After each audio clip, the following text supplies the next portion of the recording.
다음 친구가 굉장히 부담이 될 것 같은데 여러분 기대하셔도 좋습니다.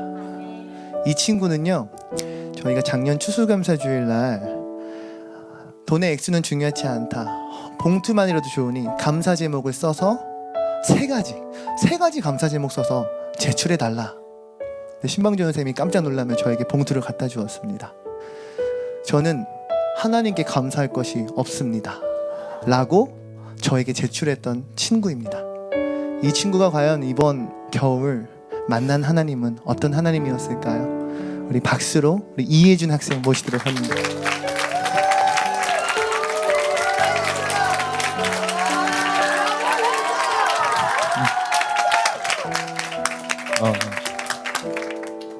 안녕하세요. 이번 겨울 수련회를 갔다 이번에 간증을 할 수 있게 된 프리즘의 고등학교 2학년 이혜준이라고 합니다. 제가 이 자리에 설 수 있던 것도 지금 하나님의 은혜라고 믿고 있습니다.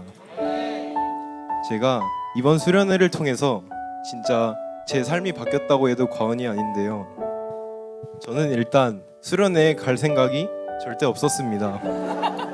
저번 여름 수련회부터 지금까지 저는 겨울 수련회는 절대 가지 않겠다고 다짐을 했었습니다. 그 이유는 이틀에서 3일 동안 저희 시간을 뺏기고 하나님과 전혀 만날 수 없었으며 단지 친구들과 놀고 헤어지는 자리라고 생각했기 때문입니다. 그래서 저는 이번 겨울 수련회를 가지 않기로 결정했었습니다.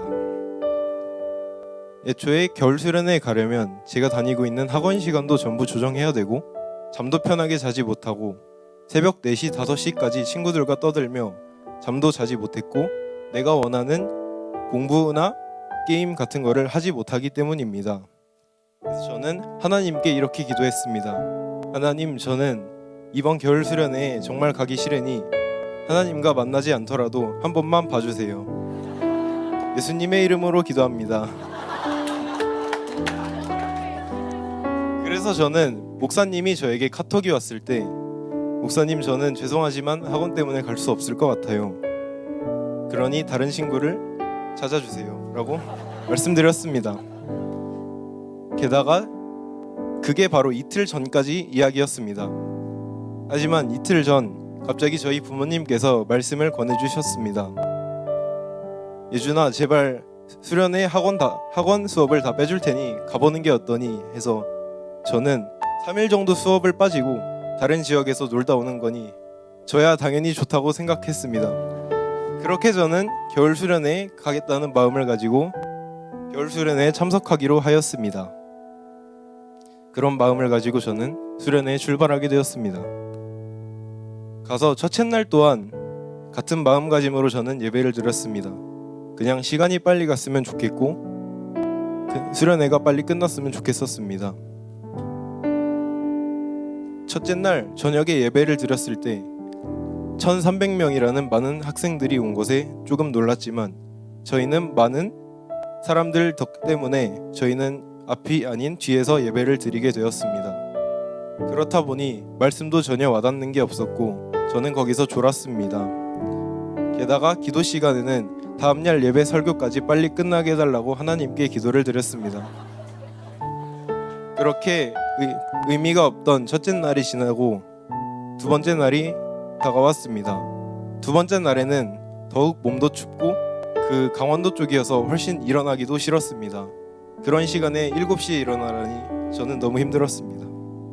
하지만 이번 저희 이틀날에 저희 목사님께서는 이번 프리즘이 맨 앞에서 예배드리기를 원하셨습니다. 제가 그 점이 싫었던 이유는 1500명의 사람들을 제치고 가장 앞에서 예배를 드리기 위해서는 저희는 저녁을 먹고 다른 교회들은 가는 숙소를 가지 않은 채 1시간 30분 동안 예배장 앞에서 눈이 내리는데 대기를 해야 됐기 때문이었습니다.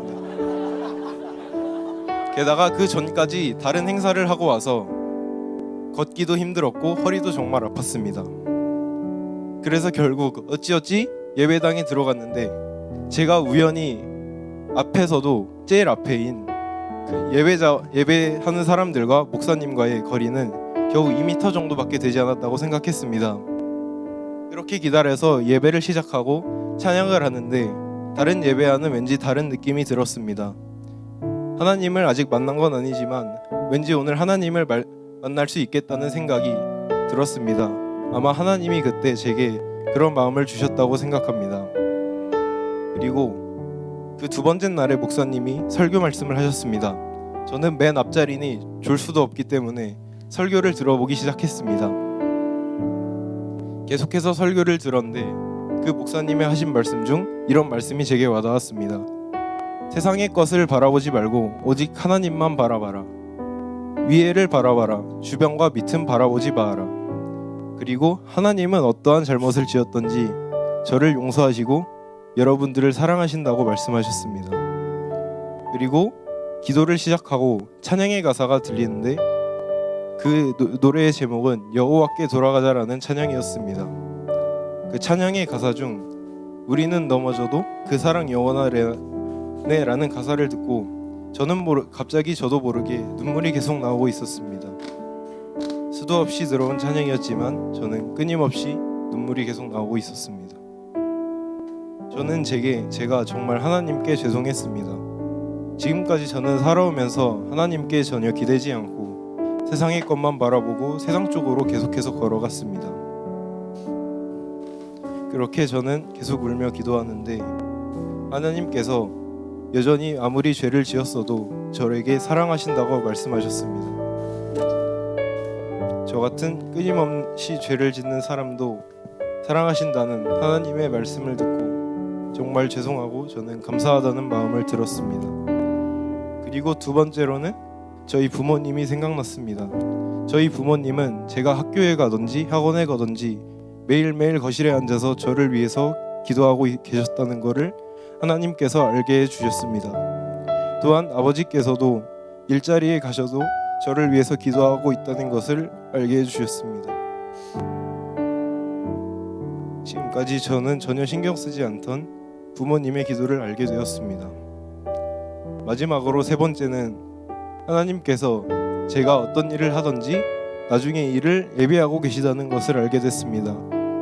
제가 아무리 미끄러질지라도 제가 어떻게 될지라도 하나님께서 계속해서 제 길을 만들어 주실 것 같은 확신을 가지도록 저에게 역사하셨습니다.